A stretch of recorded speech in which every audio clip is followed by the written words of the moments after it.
WWE fans are buzzing after a recent admission from Rhea Ripley that threw me off, and I immediately knew I had to come here to the channel and discuss it. In today's video, we're going to be discussing what she admitted and why I truly believe that you will be thrown off by this. Rhea Ripley is someone that WWE has counted on, someone in which they have asked to step up to the plate and hit grand slams, not once, not twice, but numerous times. She's done so across every single brand that she's ever worked on, from NXT UK, where she's a former NXT UK Women's Champion, to NXT, a also former NXT Women's Champion. Obviously, the main roster, you know her credentials, you know her name, and more importantly, you know the star power that Rhea Ripley brings. Because anytime that Rhea Ripley is on television, fans tune in. When she's advertised for an event, they buy tickets to go and see. When she's mentioned on social media, people engage and want to comment. Everyone has an opinion about Rhea Ripley, and it's not all positive. It's not all rainbows and sunshines, if you will. There are critics of Rhea Ripley out there, and there are those who are passionately behind Rhea Ripley and believe everything that she has to offer. And 2025 is a very pivotal moment. 2025 is a year in which Rhea Ripley has a chance to really cement her legacy.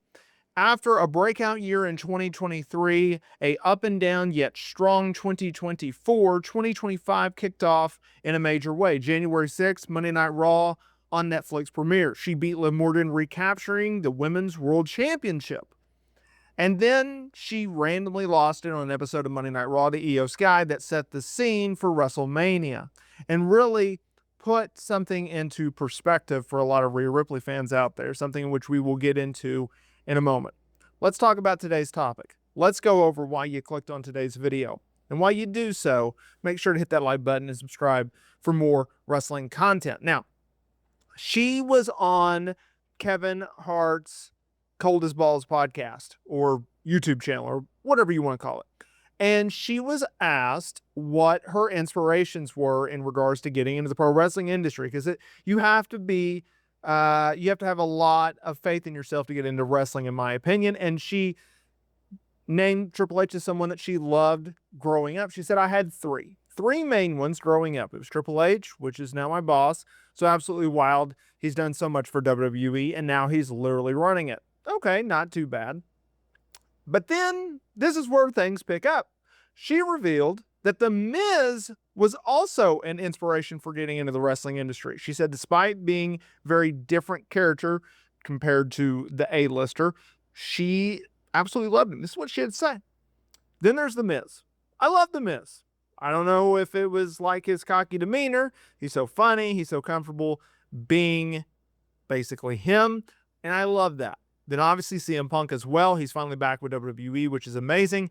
It's so wild to have him there. Now, apart from this, Rhea also revealed one thing that drew her towards wrestling was Triple H and his feud with Ric Flair, specifically the moment where Triple H shoved a screwdriver into the head of Ric Flair, and it got her hooked right there and then on the business. So let's talk about The Miz for a minute, shall we? I've always defended The Miz. I'm not a huge fan I'm not a fan of The Miz. Easy for me to say, but I understand him. I get him, and here's why. The Miz understands pro wrestling. You don't have to be the greatest in-ring worker. You got to be able to know two things. One, you got to be able to know the business. And number two, you need to be able to talk. What do I mean by that with knowing the business?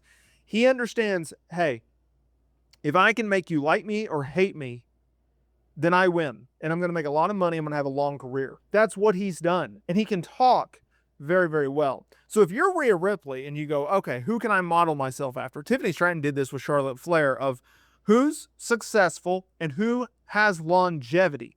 Two things are more important than anything in the wrestling industry. How can I make a lot of money, and how can I do so for a long period of time? That's the name of the game in pro wrestling, in my opinion, if you're a wrestler. How do I make money? How do I draw money? And how do I do it for a very long time? That's all that needs to be said, okay?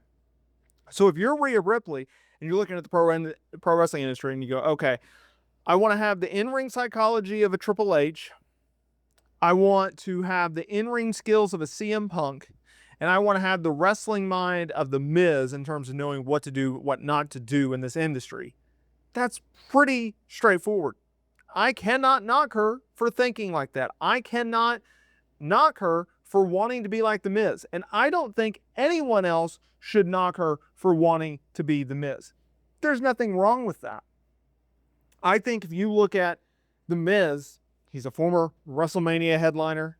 He's a former WWE champion, a two-time WWE champion, countless championship victories, whether it's tag team titles, whether it's intercontinental championships. There's so much there. There's so much that he's been able to do in this industry. And why not? Why not be like The Miz? Now, you look at Rhea Ripley. Let's go back to what I was talking about at the top of this video, which was, okay, we have Rhea Ripley. She loses the Women's World Championship to Io Sky. And that threw a major wrench into our plans as WWE fans. We thought, okay, this is a pretty slam dunk thing. Bianca Belair, she wins the Elimination Chamber. She becomes the #1 contender for the Women's World title. And it's going to be Bianca Belair. It's going to be Rhea Ripley. Women's World title on the line. A dream match, something in which we've all wanted to see. Yet WWE felt, nope, we're not going to do that. We're going to have Io Sky beat Rhea Ripley for the Women's World title. And we're going to make it a triple threat. Io Sky is over. She's really over now after beating Bianca Belair and Rhea Ripley in the same night, in the same match at WrestleMania, in which I believe is a match that absolutely stole the show. So I believe Rhea Ripley going forward is going to have more of an edge than she's already had in recent weeks. I think we're going to get a heel turn out of Rhea Ripley in 2025. Heck, by the time that you watch this video, maybe she is a heel by then. I don't know. I can't predict the future. I can only think and try to see what's coming down the pike. I would love to know what you guys think down below in the comments. What do you think about Rhea Ripley's comments? Do you think this is a situation in which Rhea Ripley is correct? Do you think this is a situation in which she should not be inspired by The Miz and aspire to be The Miz? Right? Do you agree with her sentiments? Do you not agree with her sentiments? I would love to hear what you have to say down in the comments below. Make sure to go and check out Ringside Intel. Those folks do a fantastic job on the content side of things. We got news, we got lists, we got all sorts of things over there, and I think you'll really enjoy it. Hit that like button, subscribe button, comment down below. I will see y'all in the next video.